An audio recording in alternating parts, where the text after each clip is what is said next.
Praise lord. అందరూ బాగున్నారా? సంతోషం. అయితే ఈరోజు మీ మధ్యలోకి నేను ఒక విషయాన్ని తెలియజేయాలని వచ్చానన్నమాట. ఎప్పటి నుంచో చెప్పాలనుకుంటున్నాను.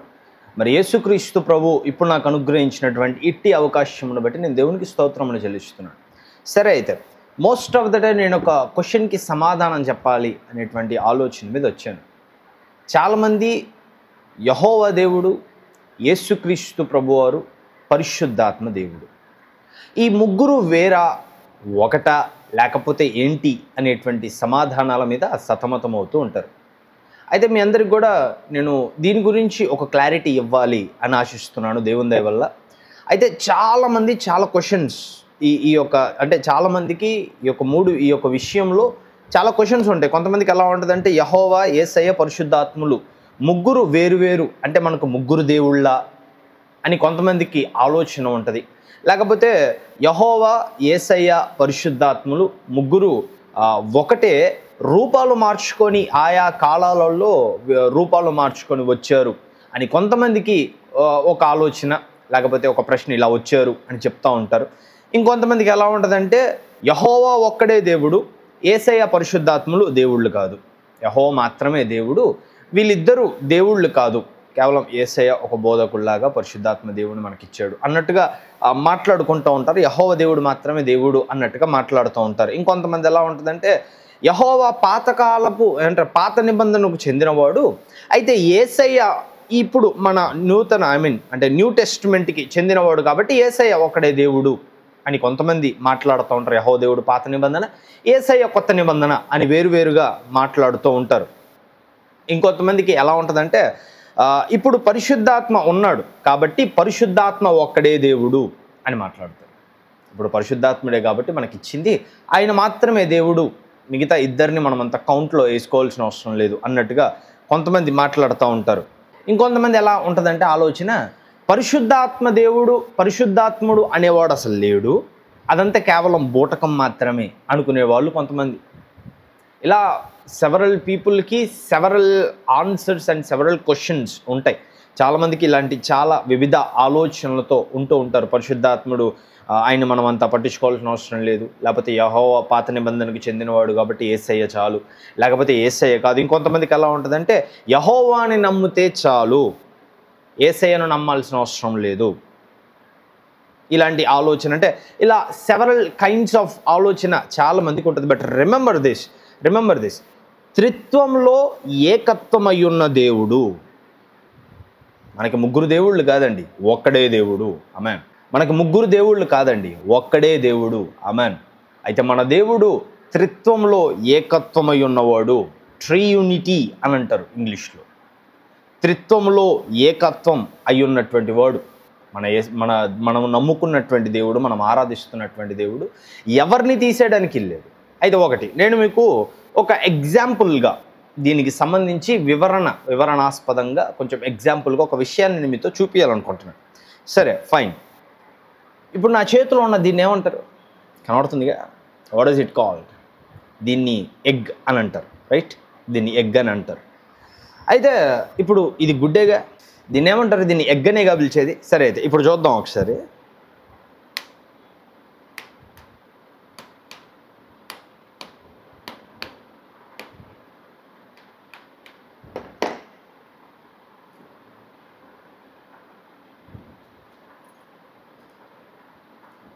కనబడుతుందా?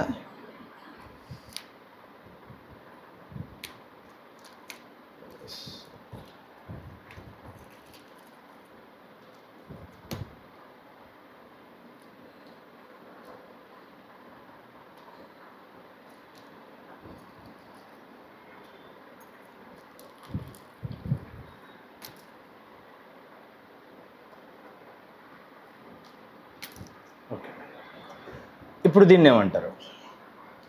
I remove this. ఇప్పుడు దీన్ని ఏమంటారు? ఇది కూడా ఎగ్గే కదా, right? This is also egg, దీన్ని కూడా ఎగ్ అంటారు. అయితే దీనికి ఇంకొక నేమ్ ఉంటుంది. నేను ఇప్పుడు ఎగ్ షెల్ని తీసేసాను, but still we are calling this as egg. దీన్ని ఇప్పటికి కూడా మనం ఏమంటాం అంటే గుడ్డు అని అంటాం, రైట్? అయితే దీనికి ఒక పేరు ఉంటుంది. తెలుగులో అయితే తెల్ల సొన అని మాట్లాడతారు, అవునా?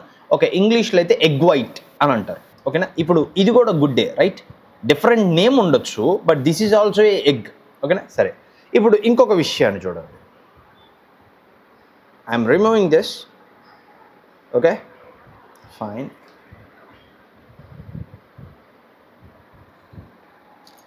కనబడుతుందా? ఓ రకంగా చెప్పాలంటే దీన్ని కూడా గుడ్డే అనే పిలుస్తారు. దీన్ని కూడా గుడ్డే అనే పిలుస్తారు. అయితే దీనికి తెలుగులో ఒక పేరు ఉంటుంది, పచ్చ సొన అని పిలుస్తారు. ఇంగ్లీష్లో అయితే ఎగ్ యోక్ అని పిలుస్తారు, పచ్చ సొన అని అంటారు. సరే, ఇప్పుడు చూడండి,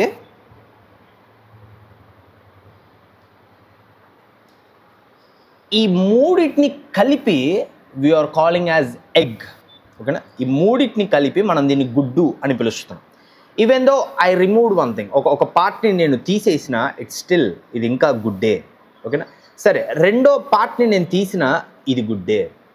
అయితే నేను దీన్ని యూజ్ చేసుకొని ఒక ఎగ్జాంపుల్ విధంగా నేను చెప్పాలనుకుంటున్నాను. షెల్, దీన్ని నేను యెహోవాతో తీసుకోవాలనుకుంటున్నాను. దానిపైన ఉండేటువంటి షెల్ని, ఎగ్ షెల్ని నేను యెహోవా దేవునిగా తీసుకుంటాను. దాని లోపల ఉండేటువంటి ఎగ్ వైట్ని, అంటే తెల్ల సొన అంటారుగా, ఎగ్ వైట్ని, దీన్ని నేను యేసుక్రీస్తు ప్రభువుగా తీసుకుంటున్నాను. దాని లోపల ఉండేటువంటి పచ్చ సొన, ఎగ్ యోక్, దీన్ని నేను పరిశుద్ధాత్మ దేవునిగా తీసుకుంటున్నాను. They both are one, they three are one. ఈ ముగ్గురు ఒకటే.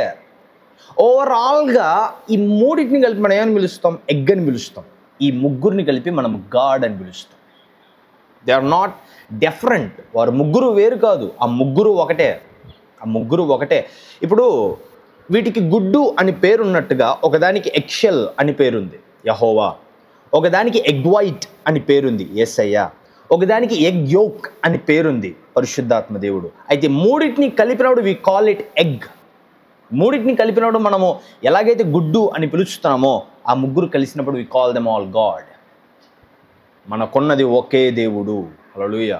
వి have only one God, and God is triunity. త్రిత్వంలో ఏకత్వం అయ్యున్నటువంటి దేవుడు. ముగ్గురికి చాలా ఇంపార్టెన్స్ ఉందండి. ఒకరిని తీసేద్దాం, ఒకరిని ఉంచుదాం, లేదా ఒకరిని గాడ్ అని పిలుద్దాం, ఒకరిని గాడ్ అని పిలవకూడదు అనడానికి ఏం లేదు. ముగ్గురు ఒకటే. నేను మీకు కొన్ని వర్సెస్ బైబిల్లో నుంచి నేను మీకు కొన్ని వివరణ నేను బైబిల్లో నుంచి కొన్ని వర్సెస్ని తీసుకొని, కొన్ని వచనాలను తీసుకొని నేను మీకు తెలియజేస్తాను. అయితే ఈ వర్సెస్ని నేను మీకు ఎక్స్ప్లెయిన్ చేయను, వివరణ నేను ఇవ్వను. కానీ ఒక జ్ఞాపకం కోసమని, ఒక కరెక్ట్ అయినటువంటి విధానం మనం నేర్చుకోవడం కోసమని నేను చెప్తాను. చూడండి ఒకసారి. బైబిల్ గ్రంథాలు ఎవరి దగ్గర ఉన్నాయంటే, లేదా నోట్ చేసుకోండి, పర్లేదు. మొదటి కొరింథీయులకు రాసినటువంటి పత్రిక 8వ అధ్యాయము 6వ వచనం నేను చదువుతున్నాను, చూడండి. ఆకాశమందేనను భూమి మీదనైనను దేవతలు అనబడినవి యున్నను మనకు ఒక్కడే దేవుడు అన్నాడు, ఆయన తండ్రి. ఆయన నుండి సమస్తమును కలిగెను, ఆయన నిమిత్తము మనమున్నాము, మరియు మనకు ప్రభువు ఒక్కడే, ఆయన యేసుక్రీస్తు. ఆయన ద్వారా సమస్తమును కలిగెను, మనము ఆయన ద్వారా కలిగి ఉన్నాము. ఒకటి, మనకున్నవాడు తండ్రి మాత్రమే అని ఒక చోట రాయబడుతుంది. అంటే ఒక చోట తండ్రిని హైలైట్ చేస్తూ రాయబడి ఉంది, అవునా కదా? ఆకాశమందైనను భూమి మీదనైనను దేవతలు అనబడిన వారు యున్నను మనకు ఒక్కడే దేవుడు ఉన్నాడు, ఆయన తండ్రి. ఓకేనా? ఇప్పుడు ఇంకొక వర్స్ మనం చదువుదాం. యోహాను 10వ అధ్యాయము 30వ వచనం. యోహాను సువార్త 10వ అధ్యాయము 30వ వచనం చూడండి. ఇక్కడ రాయబడి ఉంది, నేనును తండ్రియును ఏకమై ఉన్నామని వారితో చెప్పెను. యేసయ్య మాట్లాడుతున్నటువంటి మాట, నేనును తండ్రియు ఏకమై ఉన్నామని వారితో చెప్పెను. ఇంకోటి కూడా చదువుకుందాం. మొదటి యోహాను 2వ అధ్యాయము 23వ వచనంలో రాయబడుతుంది, ఒకసారి శ్రద్ధగా వినండి. కుమారుని ఒప్పుకొనని ప్రతివాడును తండ్రిని అంగీకరించువాడు కాడు, లేదా కలిగి ఉన్నవాడు కాడు. కుమారుని ఒప్పుకొనువాడు తండ్రిని అంగీకరించువాడు. రాయబడినటువంటి మాట చూడండి. కుమారుని ఒప్పుకునేవాడే తండ్రిని కూడా ఒప్పుకున్నట్టంట. ఒకవేళ కుమారుణ్ణి ఒప్పుకోకపోతే తండ్రిని కూడా ఒప్పుకున్నట్టు కాదంట. నేను కుమారుణ్ణి మాత్రం అంగీకరిస్తాను అంటే యేసును మాత్రం అంగీకరిస్తాను, యెహోవాను అంగీకరించను అంటే నువ్వు దేవుడిని అంగీకరించినట్టు కాదు. లేదా నేను యెహోవాని మాత్రమే, తండ్రిని మాత్రం అంగీకరిస్తాను, కుమారుడైన యేసయ్యను అంగీకరించను అంటే కూడా నువ్వు ఎవరిని అంగీకరించినట్టు కాదు. ఎందుకంటే దే ఆర్ లింక్డ్ అప్. కుమారుని ఒప్పుకుని వాడే తండ్రిని ఒప్పుకున్నట్టు అంట, కుమారుని ఒప్పుకున్నవాడు తండ్రిని ఒప్పుకున్నట్టు కాదంట. ఇంకొక మాట చదువుదాం. మత్తయి సువార్త 12వ అధ్యాయము 32వ వచనం చూడండి.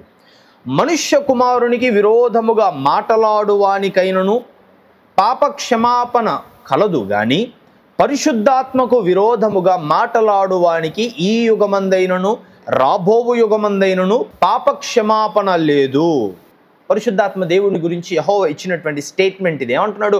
మనుష్య కుమారుని గురించి ఏదన్నా అంటే పాప క్షమాపణ ఉందంట, కానీ పరిశుద్ధాత్మ దేవుణ్ణి బాధ పెడతానంట పాప క్షమాపణ లేదంట.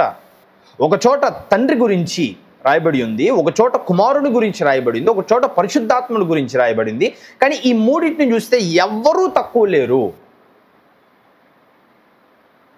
త్రియూనిటీ, త్రిత్వంలో ఏకత్వమై ఉన్నటువంటి దేవుడు. అయితే ఎవరైనా అనొచ్చు, సార్ త్రిత్వం అనేటువంటి పదం బైబిల్లో ఉందా అని ఒకవేళ ఎవరైనా నన్ను క్వశ్చన్ చేస్తే, అయితే బైబిల్ అనేటువంటి పదం బైబిల్లో ఉందా? మనం వాడుతున్నాం. ఒక మాటని వివరంగా తెలియజేయడానికి మనము కొన్ని మాటలు వాడతాం. అలాగే త్రిత్వం అనేటువంటి పదాన్ని మనం వాడాం. గుర్తుపెట్టుకోండి, మన దేవుడు, మనకున్న దేవుడు ఒక్కడే, ఆయన త్రిత్వంలో ఏకత్వమై ఉన్న దేవుడు. దేవునికి స్తోత్రం. అయితే ఇంకొక విషయం అంటే బైబిల్ గ్రంథంలో దేవుడు చెప్తాడు, మనకంట అన్ని విషయాలు చెప్పాలి ఆయన. ఇప్పుడు నేను ఇంత ఎక్స్ప్లెనేషన్ మీకు ఇచ్చిన కొందరు నా మాటలు అంగీకరిస్తారు, మరి కొందరు నా మాటలు అంగీకరించరు. అందరూ ఒప్పుకుంటారన్న గ్యారంటీ లేదు. అందరూ అవునా నిజమా కరెక్టా అనరు. కొందరు దీన్ని అపోజ్ చేసే వాళ్ళు ఉంటారు, కొందరు సపోర్ట్ చేసేవాళ్ళు ఉంటారు, కొందరు నమ్మే వాళ్ళు ఉంటారు, కొందరు నమ్మకుండా వదిలేసే వాళ్ళు ఉంటారు, లేదా హేళనకరంగా మాట్లాడే వాళ్ళు ఉంటారు. అయితే బైబిల్ గ్రంథంలో దేవుడు అన్నాడు, చాలా విషయాలు మానవుడికి చెప్పకుండా దేవుడు మరుగు చేశాడు. అయితే దేవుడు ఒకటే అన్నాడు, మనము యేసయ్యను ఫాలో అవుతే మన మనస్సును మనం మార్చుకొని, మన బ్రతుకును మనం మార్చుకొని, పాపక్షమాపణ పొంది, హృదయపూర్వకమైనటువంటి మారు మనసు పొంది, నీతిలోను యథార్థతలోను వెలుగై ఉన్న యేసయ్యతో వెలుగైన మార్గంలో నడుస్తే పరలోక రాజ్యం అన్నాడు. కానీ ఈ ముగ్గురు ఎవరు, ముగ్గురులో ఎవరు దేవుడు, ముగ్గురులో ఎవరు గొప్ప అనేది కనుక్కున్నాడుకి పరలోక రాజ్యం అని చెప్పలా. చాలామందికి బేసిక్స్ పునాదులు ఉండవు దేవుణ్ణిలో, చాలామందికి యేసయ్యలో పునాదులు ఉండవు, లేదా యెహోవాలోనే పునాదులు ఉండవు అనుకోండి ఒకవేళ మీ భాషలో మాట్లాడితే, లేదా పరిశుద్ధాత్మలో పునాదులు ఉండవు, దేవుణ్ణిలో పునాదులు ఉండవు. కానీ వాటిని కనుక్కోవడానికి ట్రై చేస్తారు. పరలోక రాజ్యం వీటి వల్ల కాదు, యేసయ్యను వెంబడించి బ్రతుకు జీవితాన్ని మార్చుకుంటేనే, భయం భక్తితో దేవుడంటే ఇష్టంతో మారు మనసు పొందితేనే, హృదయాన్ని దేవునికి ఇస్తేనే పరలోక రాజ్యం. ఇది గుర్తుపెట్టుకోండి ప్రియమైనటువంటి వారలారా. త్రిత్వంలో ఏకమై ఉన్నటువంటి దేవుడు మనము కొలుస్తున్నటువంటి దేవుడు. ఆమేన్. మనం కొలుస్తున్న యేసయ్య, మనం కొలుస్తున్నటువంటి దేవుడు. ఏనన్నా నమ్మండి. చాలామంది కూడా ఏమంటారు నేను చేసేటువంటి షార్ట్ వీడియోస్లో కావచ్చు చాలామంది ఆర్గ్యుమెంట్స్ చేసుకుంటూ ఉంటారు. నేను కొన్ని వర్డ్స్ని ఏమంటారు కొన్నిసార్లు అన్నిటి గురించి మాట్లాడినప్పుడు కొన్ని షార్ట్స్ అనేవి కట్స్లో వస్తాయి. ఒక దాంట్లో పరిశుద్ధాత్మ దేవుని గురించి మాట్లాడుతూ ఉండొచ్చు, ఒక దాంట్లో యేసయ్య గురించి మాట్లాడుతూ ఉండొచ్చు, ఒక దాంట్లో యెహోవా దేవుని గురించి మాట్లాడుతూ ఉండొచ్చు. ఇలా డిఫరెంట్ వచ్చినప్పుడు చాలామంది ఎలా పెడతారంటే, అంటే మీరు పరిశుద్ధాత్మనే నమ్ముతారా, మిగతా వాళ్ళని నమ్మరా? ఇంకొంతమంది ఎలా ఉంటారంటే మీరు యేసయ్యనే నమ్ముతారా, యెహోవా దేవుడు కదా కావాల్సింది, యెహోవా దేవుడిని నమ్మరా, పరిశుద్ధాత్మని నమ్మరా? యెహోవా గురించి చెప్పినప్పుడేమో అంటే యేసయ్య ఏమయ్యాడు, పరిశుద్ధాత్ముడు ఏమయ్యాడు అని మాట్లాడతారు. ఒకటండి, ఆడ సమయాన్ని బట్టి మాట్లాడేం కానీ ఒకరు ఎక్కువ ఒకరు తక్కువ అనేది నా ఉద్దేశం కాదు. ముగ్గురు ఇంపార్టెంట్ ఫిగర్సే బైబిల్ గ్రంథంలో, ముగ్గురు ఇంపార్టెంటే, ముగ్గురు చాలా ప్రాముఖ్యమే. ఈ ముగ్గురులో ఏ ఒక్కరిని నమ్మకపోయినా యు ఆర్ డినయింగ్ గాడ్. బాగా గుర్తుపెట్టుకోండి, ముగ్గురులో ఏ ఒక్కరిని నమ్మకపోయినా నువ్వు దేవుణ్ణి నమ్మినట్టు అవ్వదు, పరలోక రాజ్యానికి వారసుడు అవ్వడు. So remember this, believe. ముగ్గురు, 3 are important figures. No one can be removed. ఒక్కరు కూడా ఒక్కరిని కూడా విడిచిపెట్టడానికి లేదు. You need to believe 3. ముగ్గురిని నమ్మాలి. ఏ ఒక్కరిని నమ్మకపోయినా నువ్వు దేవుణ్ణి నమ్మినట్టు కాదు. ఇది బాగా గుర్తుపెట్టుకోవాలి. హోలీ స్పిరిట్ని నమ్మాలి, యేసయ్యని నమ్మాలి, యెహోవా దేవుణ్ణి నమ్మాలి. ముగ్గురులో ఒకరిని నేను నమ్ముతాను, ఇద్దరిని నేను నమ్మను, లేదా ఇద్దరిని నేను నమ్ముతాను, ఒక్కరిని నేను నమ్మను అని అన్నా కానీ నువ్వు దేవుణ్ణి నమ్మినట్టుగా కాదు. Hour God is one and one in three. ఆయన త్రిత్వమై ఉన్న దేవుడు, త్రిత్వంలో ఏకత్వమై ఉన్న దేవుడు. ఏమంటారు, ఆర్గ్యుమెంటల్ కామెంట్స్ పెట్టేటువంటి వారితో, ఆర్గ్యుమెంటల్గా మాట్లాడేటువంటి వారితో నేను చెప్తున్నాను, సహోదరులారా, ముగ్గురులో ఒకరు ఎక్కువ ఒకరు తక్కువ అనేది కాదు. I believe God is one. మన దేవుడు ఒక్కడై ఉన్నాడు. మన దేవుడు ఒక్కడై ఉన్నాడు. ఒక్కడనే మనం ఆరాధిస్తున్నాం, ఒక్కడనే మనం స్తుతిస్తున్నాం, ఒక్కడనే మనం కొనియాడుతున్నాం. అయితే మన దేవుడు త్రిత్వంలో ఏకత్వమై ఉన్నాడు. అన్నిటి గురించి మనకి దేవుడు చెప్పలా, కొన్ని విషయాలు ఆయన రహస్యంగా ఉంచాడు. ఇక్కడ మనం బ్రతుకు మార్చుకొని పరలోక రాజ్యానికి వెళ్ళిన తర్వాత maybe we get all the answers for our all questions. మన యొక్క ప్రశ్నలన్నిటికీ అక్కడ మనకి సమాధానం దొరుకుద్దేమో, అది సెకండరీ. ముందు ఇక్కడ భూమి మీద మీ బ్రతుకుని జాగ్రత్తగా మార్చుకోండి. ఒకరు ఎక్కువ ఒకరు తక్కువ అనేటువంటి గొడవలు మనకొద్దు. వాళ్ళకి లేని గొడవలు మనకెందుకో నాకు అర్థం కాదు. నిజంగా తండ్రి గురించి కుమారుడు, కుమారుడు గురించి తండ్రి, పరిశుద్ధాత్మను గురించి ఆ కుమారుడు ఎలా మాట్లాడతారో చూడండి.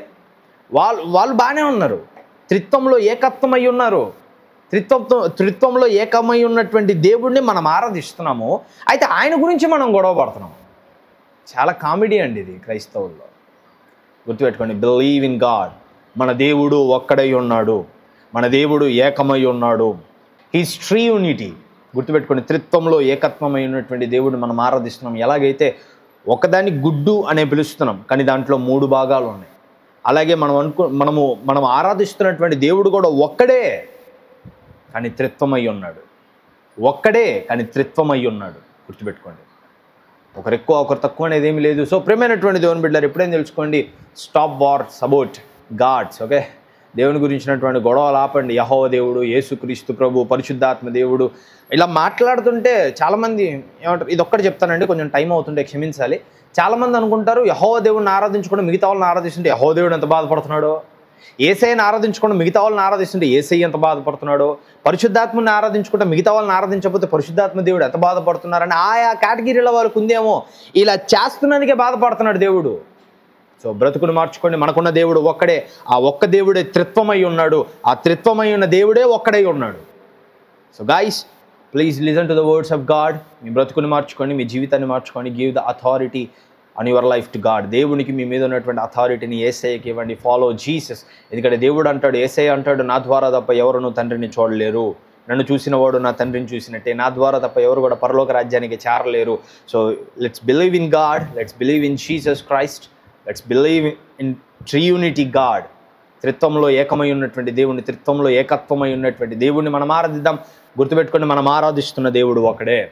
Praise the Lord. God bless you all.